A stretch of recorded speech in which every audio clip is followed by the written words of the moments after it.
Ya, Assalamualaikum warahmatullahi wabarakatuh. Kembali lagi ke Bimbingan Belajar Artoihan. Kali ini kita akan melanjutkan series latihan soal OSN 2025 SMA MA Matematika Part 5 dengan membahas soal OSK 2024 nomor 11 dan 12. Nah, sebelum Mimin membahas, bagi teman-teman yang ingin berlangganan program membership Bimbingan Belajar Artoihan, dapat mengikuti program kami. Ada juara OSN tingkat sekolah dengan harga Rp9.900 dengan fasilitas prioritas dalam membalas komentar. Dan juga juara OSN tingkat kabupaten hanya Rp29.900 dengan keuntungan video eksklusif khusus pelanggan. Dan juga juara OSN tingkat provinsi hanya Rp99.900 dengan keuntungan juga video eksklusif khusus pelanggan sampai tingkat provinsi. Bagi teman-teman SMA atau MA yang tengah mencari persiapan atau pelatihan rutin OSN Kota 2025, kami menyediakan pelatihan rutin yang berlangsung secara online level basic dengan biaya hanya Rp550.000. Sudah mendapatkan 8 kali pertemuan setiap bulannya. Pelatihan ini dapat diikuti oleh teman-teman kelas 9, 10, dan 11 tentunya yang akan mengikuti persiapan OSN Kota 2025. Kelasnya rencananya akan dilaksanakan setiap Selasa dan Kamis pukul 20 sampai 21.15 WIB dengan list materi pelatihan sesuai dengan silabus OSN. Bagi teman-teman yang tertarik, yuk silakan menghubungi admin di nomor WA yang tertera di poster. Nah, kita bahas nih soal nomor 11. Suatu segi enam beraturan disisipkan ke dalam sebuah persegi panjang seperti terlihat pada gambar di bawah ini. Nah, seperti teman-teman lihat persegi panjang di sini.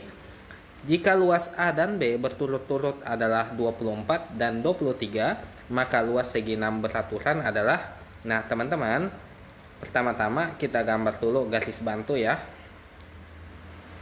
Saya coba gambar garis bantu ini. Nah, oke, saya gambar seperti ini. Garis bantu pertama, terus garis bantu kedua di sini. Oke. Nah, selanjutnya teman-teman, saya misalkan ini misalnya P, Q, R, S, ini T, U, V, W gitu ya. Nah, teman-teman, kita bisa lihat di sini bahwa sudut ini 90 derajat ya. Sudut ini 90 derajat. Oke, selanjutnya kalau misalnya saya misalkan di sini alfa teman-teman.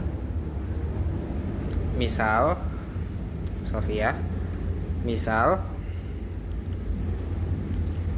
sudut PWT sama dengan alfa, berarti ini kegeser ya. Oke. Misal sudut PWT sama dengan alfa. Di sini alfa, berarti teman-teman kita bisa juga mencari sudut QWV.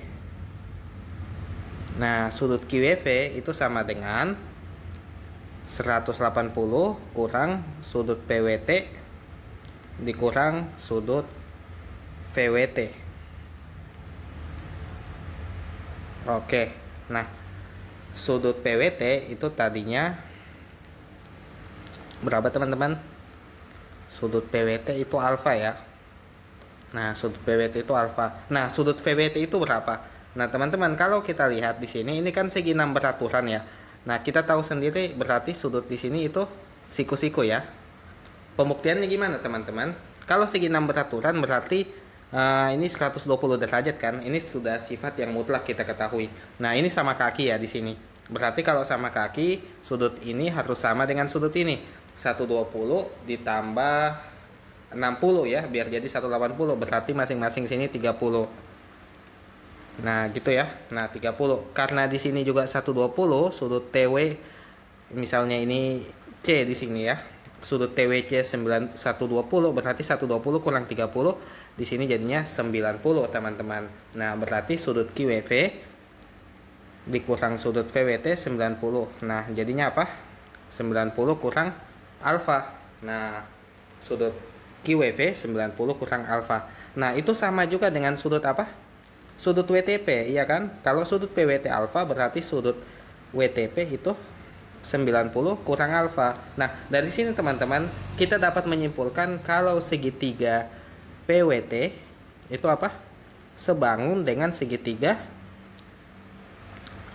WQV.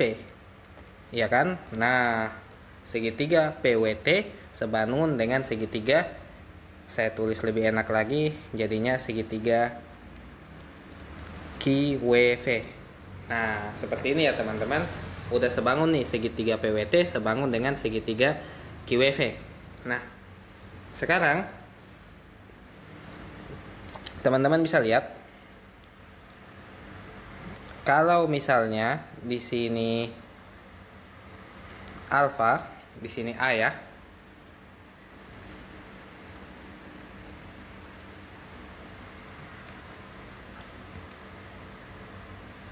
Di sini A, di sini juga A. Nah, berarti teman-teman ini kan A juga ya, karena dia segi 6 beraturan. Nah, misal panjang sisi segi 6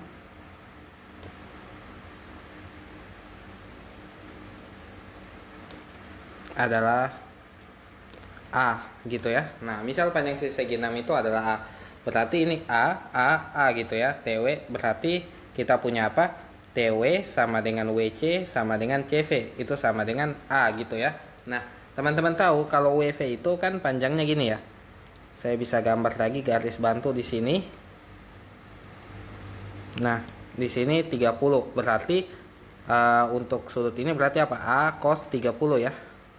Dari sini sampai sini. Berarti ini juga A cos 30. Nah, berarti WV sama dengan apa? 2 kali A cos 30. Nah, 2 kali 1/2 akar 3 kali alfa. Berarti jadinya A akar 3. Nah, itu panjang WV teman-teman. Nah, segitiga ini kan sebangun nih. Karena segitiga PWT sebangun dengan segitiga QWV, berarti kita punya apa? Kita punya yang diketahui yaitu TW per WV itu sama dengan apa? Ya, sama dengan untuk sudut yang di hadapannya si 90 kurang alfa itu sama dengan PW per, kalau di sini yang 90 kurang alfa tadi kan sudut QWV ya, berarti PW per QV gitu ya. Nah, atau sama juga dengan PT per WQ gitu ya. Nah, PT per WQ. Baik. Nah, habis itu teman-teman bisa lihat berarti kalau TW per WV itu sama dengan TW per WV itu kan sama dengan A per A akar 3 ya. Nah, berarti PW per QV itu sama juga. Nah, sama dengan PT per QW. Nah, A per akar 3 ini kan 1 per akar 3 ya kan. Nah, berarti kita mengambil kesimpulan, kita dapatkan kesimpulan ini dari sini PW atau akar 3 PW itu sama dengan QV dan akar 3 PT itu sama dengan QW gitu ya. Akar 3 PT sama dengan QW. Nah, sehingga kita dapatkan misalnya QV itu tadi kita misalkan X, mana QV? Ini QV ya. Saya misalkan X berarti misalnya PW saya misalkan X, berarti QV-nya itu akar 3X gitu ya. Nah, terus PT-nya saya misalkan PT-nya saya misalkan Y, berarti QW-nya apa? Akar 3Y gitu ya. Nah, udah dapat ya teman-teman. Nah, kemudian yang teman-teman bisa lihat lagi, diketahui bahwa luas A itu 24 ya. Berarti setengah, nah ini kan A sama dengan setengah kali X kali Y. Nah, di lain sisi A itu sama dengan 24, sama dengan setengah kali X kali Y. Berarti XY sama dengan 48 gitu ya teman-teman ya. Nah, kemudian kita punya juga untuk luas B. Luas B itu apa? Setengah kali ini kan sama aja ya, ini akar 3Y ya. WV-nya ini kan sama dengan akar 3Y. QV-nya akar 3X. Oke, berarti setengah kali apa? Akar 3X kali akar 3Y dikurang dengan luas segitiga WCV. Nah, luas segitiga WCV itu kan bisa kita pakai apa? Setengah kali A kuadrat A kali A dikali sin C, sin 120. Nah, berarti setengah akar 3 kali akar 3, 3/2 XY dikurang sin 120 berapa teman-teman? Itu sama dengan sin 60 ya. Sin 60 berarti 1/2 akar 3, berarti 1/4 akar 3 A kuadrat gitu ya. Dan itu sama dengan 23. Nah, saya coba tulis kembali. Saya hapus di sini ya, teman-teman. Sorry, atau saya lanjut di atasnya aja. Berarti 23 ini sama dengan 3/2 X ya. 3/2 dikali X ya. X ya tadi 48 dikurang 1/4 akar 3 A kuadrat. Oke, nah kita dapatkan 3 kali 24, 72 kurang 1/4 akar 3 A kuadrat sama dengan 23. Nah, 72 kurang 23 adalah 49 ya. 1/4 akar 3 A kuadrat. Nah, 49. Nah, luas segi 6 beraturan adalah berapa? Nah, teman-teman tahu nggak sih kalau misalnya segi 6 beraturan ini kan sama aja, kita bisa membentuk dari 6 segitiga sama sisi berurutan. Nah, ini kalau saya gambar di sini. Saya gambar segitiga sama sisi ya. Nah, seperti ini. Ya. Oke, nah segitiga sama sisi itu rumus luasnya apa teman-teman? Rumus luas segitiga sama sisi itu sama dengan A kuadrat per 4 akar 3, ya kan? Nah, saya coba hapus di sini ya. Nah, luas segitiga sama sisi itu kan kalau panjang sisinya A berarti A kuadrat per 4 akar 3. Nah, sementara kita punya 49. Ini sama dengan A kuadrat per 4 akar 3 yang ini. Nah, berarti luas segi 6 itu sama dengan 6 kali luas segitiga. Iya kan? Nah, luas segitiga kita itu tadi A kuadrat per 4 akar 3 atau 49. Nah, berarti 6 kali A kuadrat per 4 akar 3, 6 kali 49. Nah, 6 kali 49 berapa teman-teman? 49 kali 6, 6 kali 9 54, 6 kali 4 24, tambah 5 294. Nah, jadi luasnya adalah 294 satuan luas. Bagaimana teman-teman? Bila ada yang ingin ditanyakan, silakan tanya di kolom komentar. Bagi teman-teman yang tertarik membeli e-book, dipersilakan untuk mengunjungi toko kami di link berikut bimbel@royhan.id atau bisa menghubungi nomor admin. Nah, kita coba untuk soal selanjutnya. Banyak himpunan bagian A dari 24, 25, 26, 35 sehingga hasil penjumlahan unsur terbesar dan terkecil dari A sama dengan 59 adalah. Nah, teman-teman bisa lihat supaya nilainya 59 kita punya apa? Yang pertama-tama berarti kita punya 24. Ini yang unsur terkecil dan terbesar ya. Saya misalkan sebut unsur terbesar itu X max, terkecil itu X min ya. Nah, berarti pasangan X min X max yang kita punya itu banyak macam ya. Ada misalnya, kita mulai dari 24 ya.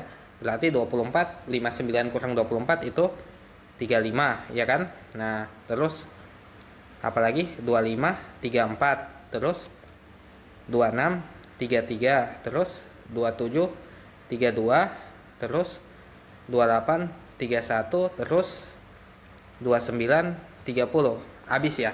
Nah, 29, 30. Nah, berarti kita punya 6 pasang. Terus kita tinjau satu-satu nih. Misalnya dulu tinjau yang 24, 35. Misalnya kasus pertama dulu, X min X max sama dengan 24, 35 gitu ya. Nah, kalau misalnya dia 24 dengan 35, berarti kita nggak peduli nih unsur apa aja di tengahnya. Nah, berarti di tengah 24, 35 itu bisa diisi unsur-unsur apa aja teman-teman? bisa diisi 25, 26 sampai di 34 gitu kan. Nah, berarti sama aja dengan banyak subset dari ini. Kita cari himpunan bagian atau subset. Banyak subset. Nah, banyak subsetnya berapa teman-teman? Karena anggotanya ada 34 dikurang 25, ini ada 10 anggota. Berarti banyak subset itu kan rumusnya apa? 2 pangkat N ya. Nah, berarti 2 pangkat 10 gitu ya. Paham ya teman-teman?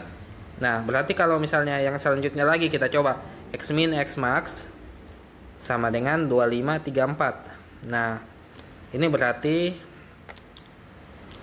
di sini dari 26, 27 sampai di 30 berapa? 33 ya. 25, 34 berarti 26 sampai 33. Ya, betul ya. Nah, ini berarti ada berapa anggota? Ada 8 anggota ya, dari 26 sampai 33, berarti 2 pangkat 8. Ini udah berpola juga teman-teman. Berarti X min X max. Kalau kasus berikutnya X min X max-nya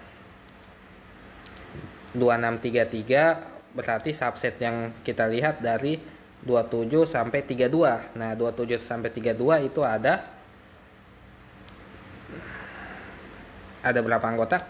Ada 6 anggota ya. Berarti 2 pangkat 6. Terus kalau X min X max itu 2732, berarti ini dari 28 sampai di 31 ya. Nah, itu ada berapa anggota? Ada 4 anggota. Kita tulis aja langsung 2 pangkat 4. Terus kalau X min X max 2831, nah ini berarti dari 29 sampai 30 ya. Nah, berarti ada 2 pangkat 2 anggota. Nah, berarti X min X max kalau misalnya 2930 udah nggak ada lagi diantaranya. Nah, kalau diantaranya berarti himpunan kosong. Ini subsetnya adalah 2 pangkat 0 atau 1. Nah, sekarang berarti kita tinggal menjumlahkan dari 2 pangkat 10 tambah 2 pangkat 8. Ini 2 pangkat 10 kan 1024. 2 pangkat 8 256, 2 pangkat 6 64, 2 pangkat 4 16, 2 pangkat 2 4, dan 2 pangkat 0 1 ya. Nah, berarti kita jumlahkan, berarti jawabannya ada 1024 tambah 256 tambah 64 tambah 16 tambah 4 tambah 1, hasilnya adalah 1365. Jadi ada 1365 himpunan bagian A yang memenuhi. Bagaimana teman-teman? Bila ada yang ingin ditanyakan, silakan tanya di kolom komentar. Bagi teman-teman yang mencari rekomendasi buku OSN Matematika, dapat juga mengunjungi toko kami. Nah, seperti yang tadi sudah disampaikan, kami membuka pelatihan rutin. Bagi teman-teman yang berminat, segera hubungi admin. Nah, baik bagi teman-teman yang belum subscribe channel kami, ayo segera subscribe biar bisa mendapatkan video-video menarik lainnya. Jangan lupa like juga ya teman-teman dan komen. Terima kasih.